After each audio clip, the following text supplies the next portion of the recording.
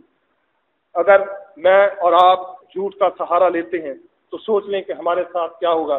پہلے نمبر پر جب ہم جھوٹ کا سہارا لیتے ہیں تو خدا کی تحقیر کرتے ہیں, خدا کی بے عزتی کرتے ہیں. آپ کو پتہ ہے کہ ہمارے بچے جب چھوٹے ہوتے ہیں کسی اور کے پاس جائیں اور جا کر ان سے کھانے کے لیے کچھ چیز مانگیں یا پیسے مانگیں یا کسی طریقے سے اپنی ضرورت ان کو بتائیں، تو کتنا ہمیں برا فیل ہوتا ہے، کتنا ہمیں دکھ لگتا ہے، کتنی ہمیں تکلیف آتی ہے جب ہمارے بچے ہماری بات نہیں مانتے اور دوسروں کی بات کو مانیں گے تو ہمارے دل پر کیسے گزرے گی۔ اسی طرح جب ہم خداوند اپنے خدا کی یسوع مسیح کی بات کو نہیں سنتے، اس کی بات کو نہیں مانتے اور ابلیس کا سہارا لیتے ہیں، جھوٹ کا جہاں بھی ہم سہارا لیتے ہیں، جھوٹ کا نہیں بلکہ ابلیس کا سہارا لیتے ہیں، جہاں پر ہم ابلیس کا سہارا لیتے ہیں تو ہمارے مالک ہمارے منجی کے دل پر کیا گزرتی ہوگی۔ صرف بات یہ ہے کہ اگر ہم سچ بولتے ہیں تو ہم خداوند یسوع مسیح کے پیروکار ہیں اور خدا کے فرزند ہیں، لیکن اگر ہم جھوٹ بولتے ہیں تو پھر ہم ابلیس کے پیروکار اور ابلیس کے فرزند ہیں۔ چند ایک حوالہ جات ہیں جو آپ کے سامنے میں رکھنا چاہتا ہوں دغا بازی کے تعلق سے، جھوٹ کے تعلق سے، کہ بائبل مقدس اس برے اور ہیبت ناک گناہ کے متعلق کس طرح مذمت کرتی ہے، کس طرح ملامت کرتی ہے اور سختی سے کتاب مقدس اس کے بارے میں بتاتی ہے۔ پہلا حوالہ آپ نے سن لیا ہے، اخبار 19 باب اور اس کی 11 آیت میں جو لکھا ہوا ہے کہ تم چوری نہ کرنا، نہ کسی کو دغا دینا اور نہ کسی سے جھوٹ بولنا۔ اس کے بعد آپ میرے ساتھ حوالہ جات دیکھیں گے، پہلا پطرس اس کا 3 باب، جن کے پاس خدا کا زندگی بخش کلام ہے وہ ضرور کھولے۔ پہلا پطرس اس کا 3 باب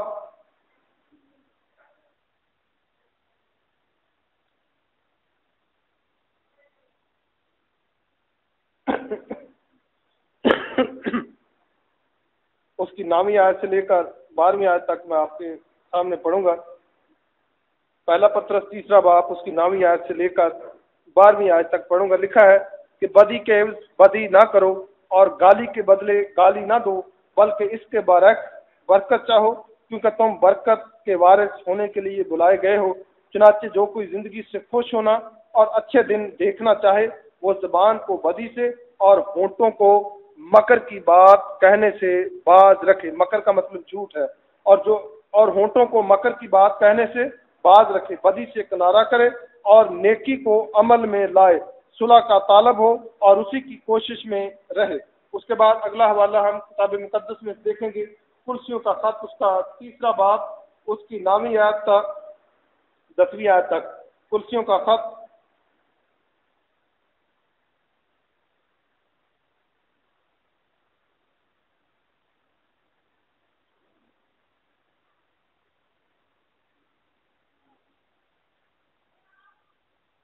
کرسیوں کا خط 3 باب 9ویں آیت سے لے کر 10ویں آیت تک لکھا ہے، ایک دوسرے سے جھوٹ نہ بولو، کیونکہ تم نے پرانی انسانیت کو اس کے کاموں سمیت اتار ڈالا اور نئی انسانیت کو پہن لیا جو معرفت حاصل کرنے کے لیے اپنے خالق کی صورت پر بنتی جاتی ہے۔ لکھا کہ ایک دوسرے سے جھوٹ نہ بولو کیونکہ تم نے پرانی انسانیت کو اتار ڈالا۔ جب انسان پرانی انسانیت میں ہوتا ہے تو اس وقت جھوٹ بھی بولتا ہے، اس وقت دوسروں کو طنز بھی کرتا ہے، اس وقت ٹھٹھا بازی بھی کرتا ہے، اس وقت گالی گلوچ بھی کرتا ہے، اس وقت دوسروں کو حقیر بھی جانتا ہے، اس وقت زبان سے بدی کی اور مکر کی باتیں بھی نکالتا ہے۔ جب افسیوں کے خط کے 4 باب کو ہم پڑھتے ہیں تو اس میں نئی پیدائش کا ذکر آتا ہے، اور نئی پیدائش کے بعد اگلا جو سلسلہ ہے وہ وہاں پر لکھا ہوا ہے کہ پس جھوٹ بولنا چھوڑ کر ہر ایک شخص اپنے پڑوسی سے سچ بولے۔ یعنی جب کوئی نئے سرے سے پیدا ہو جاتا ہے، خدا کے خاندان میں شریک ہو جاتا ہے، تو کسی طرح سے بھی وہ جھوٹ کا سہارا نہیں لیتا اور نہ جھوٹ کو استعمال کرتا ہے، بلکہ ہر وقت سچ کا سہارا لیتا ہے۔ اس کے بعد آپ کتاب مقدس میں سے یرمیہ کی کتاب اس کا 1 باب، یرمیہ کی کتاب اس کا 9واں باب اس کی پہلی آیت سے ہم پڑھیں گے۔ یرمیہ کی کتاب اس کا 9واں باب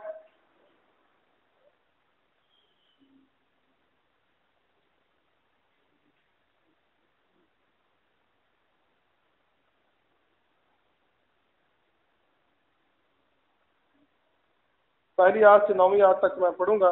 لکھا ہے، کاش میرا سر پانی ہوتا اور میری آنکھیں آنسو ان کا چشمہ، تاکہ میں اپنی بنت قوم کے مقتولوں پر شب و روز ماتم کرتا۔ کاش میرے لیے بیابان میں مسافر خانہ ہوتا، تاکہ میں اپنی قوم کو چھوڑ دیتا اور ان میں سے نکل جاتا، کیونکہ وہ سب بدکار اور دغاباز جماعت ہے۔ دغا کا مطلب دھوکہ دینا، اور دھوکہ ہمیشہ جھوٹ سے دیا جاتا ہے۔ دغاباز جماعت ہے، وہ اپنی زبان کو ناراستی کی کمان بناتے ہیں۔ وہ ملک میں زور آور ہو گئے ہیں، لیکن راستی کے لیے نہیں، کیونکہ وہ برائی سے برائی تک بڑھتے جاتے ہیں اور مجھ کو نہیں جانتے۔ خداوند فرماتا ہے ہر ایک اپنے ہمسایہ سے ہوشیار رہے، اور تم کسی بھائی پر اعتماد نہ کرو، کیونکہ ہر ایک بھائی دغا بازی سے دوسرے کی جگہ لے گا، اور ہر ایک ہمسایہ غیبت کرتا پھرے گا، اور ہر ایک اپنے ہمسایہ کو فریب یعنی جھوٹ دیتا پھرے گا اور سچ نہ بولے گا۔ انہوں نے اپنی زبان کو جھوٹ بولنا سکھایا ہے اور بد کرداری میں جاں فشانی کرتے ہیں۔ تیرا مسکن فریب کے درمیان ہے۔ خداوند فرماتا ہے فریب ہی سے وہ مجھ کو جاننے سے انکار کرتے ہیں، اس لیے رب الافواج یوں فرماتا ہے کہ دیکھ میں ان کو پگلا ڈالوں گا اور ان کو آزماؤں گا، کیونکہ اپنی بنت قوم سے اور کیا کروں، ان کی زبان مہلک تیر ہے، اس سے دغا کی باتیں نکلتی ہیں۔ اپنے ہمسایہ کو منہ سے تو سلام کہتے ہیں، پر باطن میں اس کی گھات میں بیٹھتے ہیں۔ خداوند فرماتا ہے کیا میں ان باتوں کے لیے ان کو سزا نہ دوں گا؟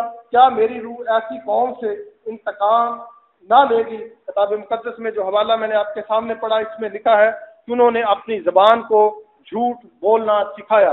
آپ جانتے ہیں کہ جب ہمارے گھر میں کوئی بچہ پیدا ہوتا ہے تو بچہ جب بچپن ہی سے پیدا ہوتا ہے تو جو کچھ ہم بولتے ہیں، جو کچھ ہم کرتے ہیں، وہ بچے آپ جانتے ہیں کہ نوٹ کرتے ہیں۔ اکثر ہم بچوں کو ڈرانے کے لیے اس بات کو کہتے ہیں کہ باہر کتا آ گیا، میں نے تجھے کتے کے آگے پھینک دینا ہے۔ بعد میں کتا ہوتا نہیں اور بچہ کو پتہ چل جاتا ہے کہ میرے والدین نے یقیناً جھوٹ بولا، اور جب بچے بڑے ہوتے ہیں تو بچوں کو ہم کہیں گے کہ تم سچ بولو، وہ کیسے سچ بولیں گے کہ جب بچپن ہی سے ہم نے ان کو جھوٹ بولنا سکھایا۔ اس کے بعد جب بچوں کو ہم نے خوف زدہ کرنا ہوتا ہے تو یہ بچوں کو کہتے ہیں کہ میں نے تیری ٹانگیں توڑ دینی ہے، میں نے تجھے پولیس کے حوالے کر دینا ہے۔ نہ تو ٹانگیں توڑی جاتی ہیں اور نہ بچے کو پولیس کے حوالے کیا جاتا ہے۔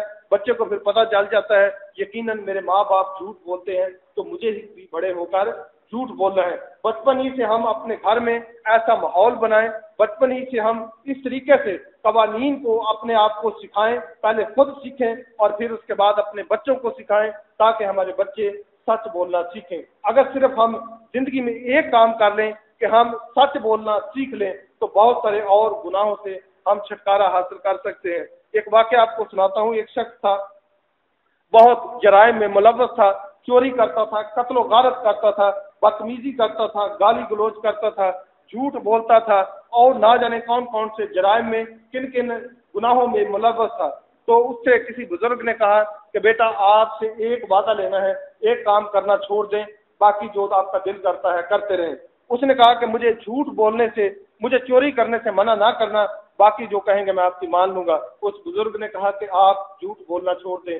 اس نے کہا کہ ٹھیک ہے۔ جب اس نے یہ وعدہ کیا، پکڑا گیا، اس نے چوری کی، پکڑا گیا، پولیس نے جب اسے جوتے لگائے تو اس کو اقرار کرنا پڑا کہ میں نے چوری کی ہے، اور جب اس نے اقرار کیا تو اس کو چوری بھی واپس کرنی پڑی، اور 6 ماہ جو قید تھی وہ بھی جیل خانے میں جا کر اس کو بھگت کر آنا پڑی۔ اور جب ایک دو دفعہ اس کے ساتھ ایسے ہوا تو اس نے کہا کہ مجھے چوری کرنے کا کیا فائدہ، جو کچھ میں مال چوری کر کے لاتا ہوں وہ بھی مجھے واپس کرنا پڑتا ہے، 6 ماہ یا سال مجھے قید خانہ میں بھی رہنا پڑتا ہے، اس سے بہتر ہے کہ میں چوری کو چھوڑ دوں۔ جب ہم ایک بات پر پکے ہو جائیں گے کہ ہم نے جھوٹ نہیں بولنا، اور بہت سارے گناہوں سے ہم بچ سکتے ہیں۔ پہلے ہمیں یہ ذہن بنانا ہے، پہلے ہمیں یہ پلان بنانا ہے کہ ہم نے کسی بھی طرح سے، کسی طریقے سے جھوٹ نہیں بولنا۔ اگلے دن کی بات ہے 14 اگست کی، کہ ہم گھر میں بیٹھے ہوئے تھے، ایک شخص ہمارے پاس بیٹھا تھا، اس کو ٹیلی فون آیا، اور اس نے ٹیلی فون پر جس شخص سے وہ بات کر رہا تھا اس نے کہا کہ 10-15 موٹر سائیکل چاہیے تاکہ ہم 14 اگست کا جلوس نکالیں۔ اس نے کہا کہ 15 موٹر سائیکل لے کر میں آپ کے پاس آ جاؤں گا۔ ٹائم دے دیا، اور جب اس نے بات اس کے ساتھ بند کی، اس نے اپنے موبائل کو پکڑا، اور موبائل کو پکڑ کر اس نے آف کر کے رکھ دیا، اب میں نے نہیں جانا۔ تو میں نے اس سے پوچھا کہ آپ نے یہ کیا کیا؟ کہنے لگا یار دوست تھا تو وہ اس کو انکار تو نہیں نہ کیا جا سکتا تھا۔ میں نے کہا کہ آپ سیدھا اس کو کہیں کہ آپ میں نہیں آ سکتا۔ کہنے لگا کہ وہ دوست ہے، وہ مانے گا نہیں، وہ میرے ساتھ ضد کرے گا۔ میں نے اس کو بتانے کی کوشش کی، میں نے اس کو سمجھایا، اور پھر اس کے بعد اس نے اقرار کیا کہ واقعہ ہی میں نے غلط کیا۔ پہلے نمبر پر ہمیں اس بات کو ماننا ہے کہ جھوٹ بولنا ابلیس کا کام ہے اور ابلیس کے پیروکاروں کا کام ہے۔ اگر ہم جھوٹ بولتے ہیں تو ابلیس کے گواہ ہیں، اور اگر ہم سچ بولتے ہیں تو ہم یسوع کے گواہ ہیں۔ پہلے نمبر پر ہم نے یہ فیصلہ کرنا ہے کہ ہم نے ابلیس کے گواہ بننا ہے یا ہم نے یسوع کے گواہ بننا ہے۔ جب ہم یہ فیصلہ کر لیں گے تو اگلا کام کرنا آسان ہے۔ پھر اس کے بعد اگلا پروسیس یہ ہوتا ہے کہ ہم نے خدا سے بار بار مدد مانگنی ہے، بار بار خدا سے کہنا ہے کہ اے خدا تو میری مدد کر، اے خدا تو میری رہنمائی کر، تاکہ میں جھوٹ پر غالب آ سکوں، کیونکہ ہم اپنی عقل سے، اپنی طاقت سے، اپنی سوچ سے جھوٹ پر غالب نہیں آ سکتے۔ ہر روز خدا سے کہنا ہے، مجھے تقریباً خدمت میں آئے ہوئے 6 سال ہو چکے ہیں، میں ہر روز جھوٹ کے لیے دعا کرتا ہوں کہ خداوند تو مجھ پر رحم کر اور مجھے جھوٹ پر غالب آنے کی توفیق عطا کر۔ جب اس طرح مسلسل ہم کام کرتے رہیں گے، مسلسل ہر روز دعا میں یہ کہتے رہیں گے کہ اے خدا مجھے جھوٹ سے رہائی عطا کر، اے خدا مجھے جھوٹ سے رہائی عطا کر، اور ایک وقت آئے گا کہ آپ جھوٹ پر غالب آ جائیں گے۔ پہلے نمبر پر ہمیں کمٹمنٹ کرنی ہے، خدا کے ساتھ وعدہ کرنا ہے کہ ہم نے جھوٹ نہیں بولنا۔ کتاب مقدس میں لکھا ہوا ہے، امثال کی کتاب اس کا 19واں باب اور اس کی 9ویں آیت میں کہ جھوٹا گواہ بے سزا نہ چھوڑا جائے گا، اور جو جھوٹ بولتا ہے وہ فنا ہو جائے گا۔ جھوٹ بولنے والے کے لیے سزا جو ہے وہ فنا ہونے کی ہے۔ مکاشوہ کی کتاب 21ویں باب اور اس کی 8ویں آیت میں لکھا ہے، مگر بزدلوں، گھنونے لوگوں، خونیوں، حرام کاروں، بت پرستوں، جادوگروں اور سب جھوٹوں کا حصہ آگ اور گندک سے جلنے والی جھیل میں ہوگا۔ پہلی آیت میں نے بتائی، اس میں کیا لکھا ہے کہ جھوٹے کیا ہوں گے؟ فنا ہوں گے۔ اور یہاں پر جو میں نے آیت آپ کو پڑھ کر سنائی، اس میں کیا لکھا ہے کہ سب جھوٹوں کا حصہ آگ اور گندک سے جلنے والی جھیل میں ہوگا، کیونکہ ابلیس کی خواہش ہے کہ جہاں پر وہ خود ہوگا وہاں پر ہمیں بھی لے کر جائے۔ خداوند یسوع مسیح کی یہ خواہش ہے کہ جہاں پر میں ہوں گا، یعنی ہمارا منجی ہوگا، وہاں پر وہ ہمیں بھی لے کر جائے۔ اور خداوند نے جاتے ہوئے فرمایا بھی، میں جاتا ہوں اور تمہارے لیے جا کر جگہ تیار کروں گا اور آ کر پھر تمہیں اپنے ساتھ لے جاؤں گا، تاکہ جہاں پر میں ہوں گا وہاں پر تم بھی ہوگا۔ اور مکاشوہ کی کتاب میں لکھا ہے کہ وہ جھوٹا نبی، حیوان اور ابلیس آگ اور گندک کی جھیل میں ڈالے گئے، اور اسی طرح جو اس کے پیروکار ہوں گے، جو جھوٹ بولنے والے ہوں گے، وہ بھی کیا کیے جائیں گے؟ آگ اور گندک کی جھیل میں ڈالے جائیں گے۔ مکاشوہ کی کتاب 21ویں باب کی آخری آیت میں لکھا ہے کہ اس نئے شہر میں، یعنی شہر مقدس یروشلم میں، نہ تو کوئی ناپاک چیز داخل ہوگی، نہ کوئی گھنونا شخص داخل ہوگا، اور نہ کوئی جھوٹا شخص اس شہر میں داخل ہوگا۔ مکاشوہ 22 باب اور اس کی 15 آیت میں لکھا ہے، مگر کتے اور جادوگر اور حرام کار اور خونی اور بت پرست اور ہر ایک جھوٹی بات کا گھڑنے والا اور جھوٹی بات کا پسند کرنے والا آسمان کی بادشاہی سے باہر رہے گا۔ فیصلہ اپنا اپنا ہے۔ اگر ہم جہنم میں جانا چاہتے ہیں، اگر ہم ابلیس کے پیروکار ہیں، اگر ہم نے ابلیس کے گواہ بننا ہے، تو پھر ہم لازمی جھوٹ بولیں گے۔ اور اگر دن میں ایک مرتبہ بھی ہم نے ہماری زبان سے کسی طریقے سے بھی جھوٹ نکل آیا، تو سمجھ لیں کہ ایک دن میں ایک بار ہم نے لازمی ابلیس کی گواہی دے دی ہے۔ اور اگر ہم سچ بولیں گے تو پھر ہم یسوع کی گواہی دیں گے۔ جان ہمارے لیے مبارک یسوع نے دی ہے، گناہوں سے رہائی ہمیں خداوند یسوع مسیح نے دی ہے۔ ہمارے گناہوں کو دھو کر پاک اور صاف کس نے کیا؟ خداوند یسوع مسیح نے کیا۔ موت سے رہائی خداوند یسوع مسیح نے دی۔ تو گواہی ہم کس کی دیتے ہیں؟